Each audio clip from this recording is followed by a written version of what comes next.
Photo editing for beginners. Where do I start? 9 things to help you. Hi and welcome to episode 124 of the Photography Explained podcast. I'm your host Rick, and each episode I will try to explain one photographic thing to you in plain English in less than 10 minutes-ish without the irrelevant details. What I tell you is based on my lifetime of photographic experience and not Google. No Google required for this one. This is stuff that I know. Want me to answer your photography question? Well, get your thinking caps on. More on this at the end. Here is the answery bit. To help you get started with editing photos, here are 9 things that will help you. 1. What actually is photo editing? 2. Do I have to edit my photos? 3. What stuff do I need to edit photos? 4. Where do I put my photos? 5. How long does it take to edit a photo? 6. How do I know when I have finished editing a photo? 7. What about photos taken on my phone?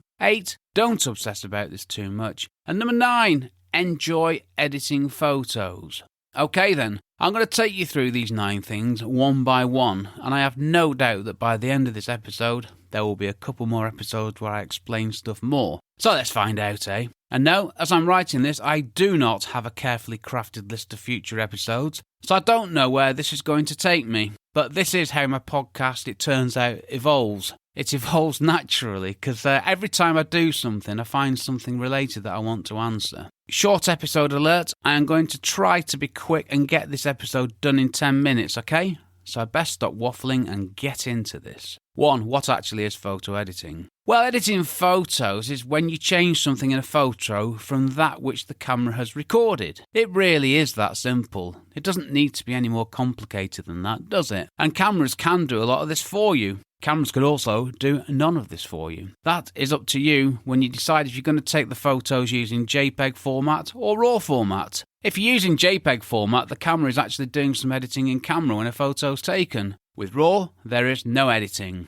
Now, I'm sure I did an episode about RAW and JPEG, so check out photographyexplainedpodcast.com, go to the episodes page and you will find it. Sorry, I forgot to add that one to my notes. I've added lots of other stuff in. Number 2, do I have to edit my photos? No, you don't have to, but you probably should, so check out episode 90. Do I really have to edit my photos? It depends, but mainly yes, which the clue's in the question there, isn't it? And you'll get a full answer there. There's a full 10 minutes on that single solitary question. But I'll say this one thing right here. Every photo I issue to a client has been edited. That's every photo, no exceptions. And every photo on my website has been edited, unless it's a behind-the-scenes photo taken with my phone. So that's what I do, and that's a big clue into this. Yes, you do need to edit your photos, really. There you go, that saved you going back to episode 90, hasn't it? I'm good to you. 3. What stuff do I need to edit photos? You need a computer and a monitor, or in modern terms, a mobile device, be it an iPad, iPhone, other brands are available, and software to edit the photos with. And you also need something to get the photos from your camera to your computer. Now, if you're on cloud-based with a phone and what have you, it's all done for you. And this is what the next... And this is what the next episode is going to be about. See, that didn't take long, did it? Now, I need to tell you this because I will be editing out the bit where I was staring blankly at my screen, not knowing what to say. I've got no idea what happened then, but at some point I will release the video recordings of me recording these episodes. Yes, I really am recording myself, and I don't really know why. Sorry, I need to concentrate, don't I? Number 4, where do I put my photos? Well, you need to get them off your camera and store them somewhere else. I mean, it might be in the cloud, but I prefer hard drives in my home office with the cloud backup. It just depends on what you're doing and how serious you are about photography and where you are in that journey of photography. Anyway, want to know more about this one and what I do? Well, there's another episode that you can check out, episode 48, my step-by-step guide to how I organise my photos in Lightroom. That'll tell you how I've organised... Well, of course it'll tell you how I organise. I'm not sure why I'm saying that to you. I'd completely forgotten I recorded this episode, so that's a bonus and a bit less answering to do here, isn't it? Number 5, how long does it take to edit a photo?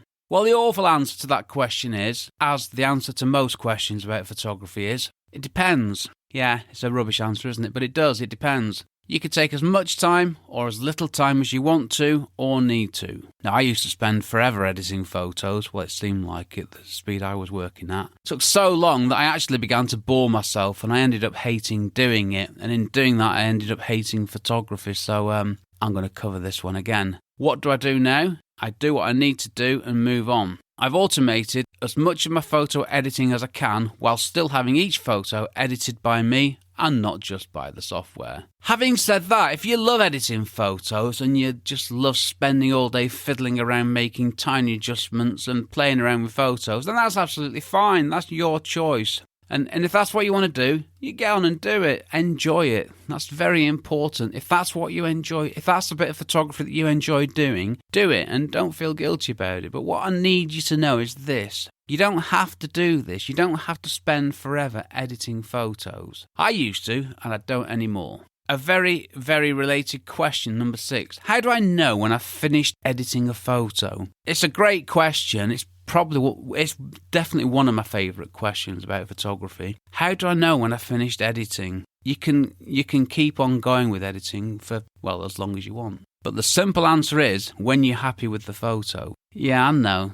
That's a bit of a rubbish answer, but that is the reality. There are things that you need to do, and you can quickly get to a decent edit, but the hard bit is knowing when to stop. Now, I thought about this one, and I think I can get 10 minutes out of this question alone, because I've got quite a lot to say on it. So I'm going to add this to my list of future episodes. There you go, 2 episodes already. It's going well, isn't it? Number 7, what about photos taken on my phone? Well, take a photo on your phone, whatever make it is, and there's some funkiness, there's some editing that's been done by these ultra clever things. Again, it depends what you're using the photos for. As for me, I use my phone for personal stuff, family stuff, and edit the odd photo taken on my phone, but that's all really. I also take behind-the-scenes photos on commercial shoots. I take those with my phone, but I don't edit them unless there's a specific reason to. So again, it really does depend. You have to remember that when I started in photography, mobile phones didn't exist, so we didn't have this splendid choice that you lucky folks have now. Imagine that, a world without mobile phones. I digress. Number 8, very important. Do not obsess about this too much. Now, it's very, very easy to do this. It's very easy to obsess about editing photos. Don't do it. Do it if you want to, but you don't need to. Do the best that you can, sure, but don't become obsessed with editing photos. Now, you might be wondering why I'm saying this, but this is exactly what I did. It became my be-all and my end-all. It was my thing, editing photos, kept on going. When you've finished editing a photo, well, never if you keep on going on and doing stuff. And yeah, I was that stupid, that's what I did, so don't obsess. And when I got obsessive about my processing, it was at the time when Lightroom was very slow and clunky. There was a period of time when they had massive problems with the software. Those days are behind us now. Clunky, is that a real word? Have I made it up? I don't know. If you want to obsess about something, obsess about creating better photos every time you go out and take photos. Obsess about going out more and taking photos. Obsess about what's in your photos. That is the number one thing, and it should also keep you out of trouble. Number 9, enjoy editing photos. Editing photos, it doesn't have to be a burden. It shouldn't be a burden. And now I know it can very easily feel like it is a burden. And again, I've been there.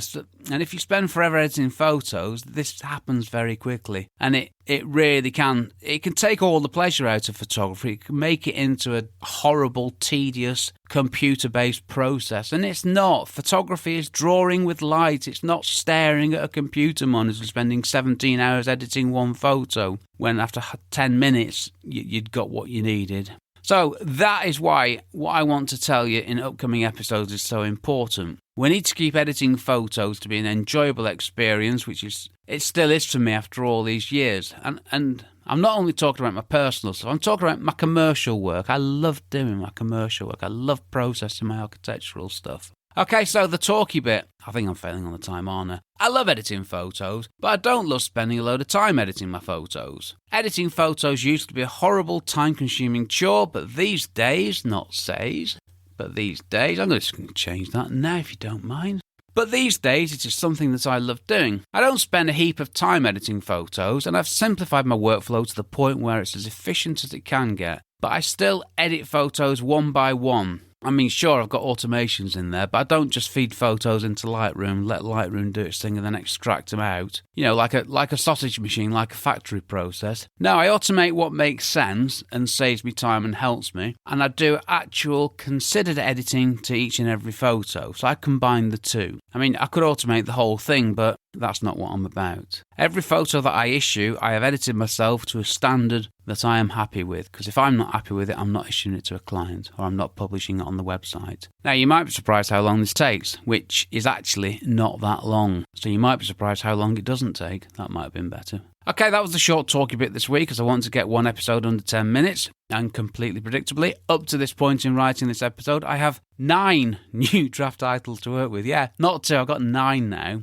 Marvellous. What do I do? Well, episode 47, step-by-step guide to how I edit my photos in Lightroom. Episode 48, step-by-step guide to how I organise my photos in Lightroom. I mentioned that one before. And episode 49, step-by-step guide to how I apply metadata to photos in Lightroom. Bit boring, that one, I won't bother with that. All relevant and good stuff which will help you. The last word, getting started editing photos can be an overwhelming prospect. So let me help you with this and get you started loving photo editing just like I do. Next episode, well, I've started a new thing here, which I do want to continue with. I'm not sure what people think about these themed series of episodes, but I like them and it's my podcast and it makes sense to me. So, Photography Explained podcast episode 125. What do I need for editing photos? This is what you need and no more. I think I mentioned I'd be covering that, didn't I? Right, do you want me to answer your questions? You're not limited to one question. Oh no, not with me.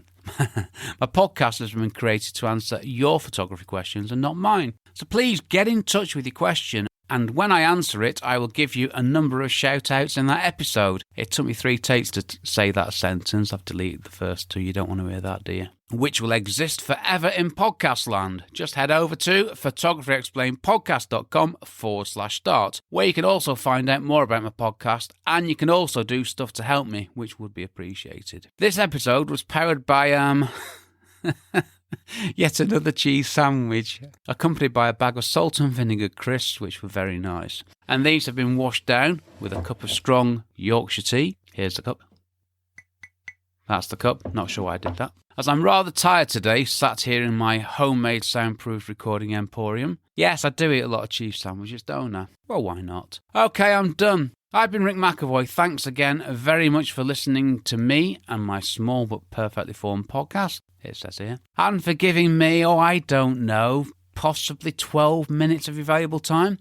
I really do appreciate you sharing part of your day with me, and I look forward to hearing from you and answering your questions. Take care, stay safe. Cheers from me, Rick.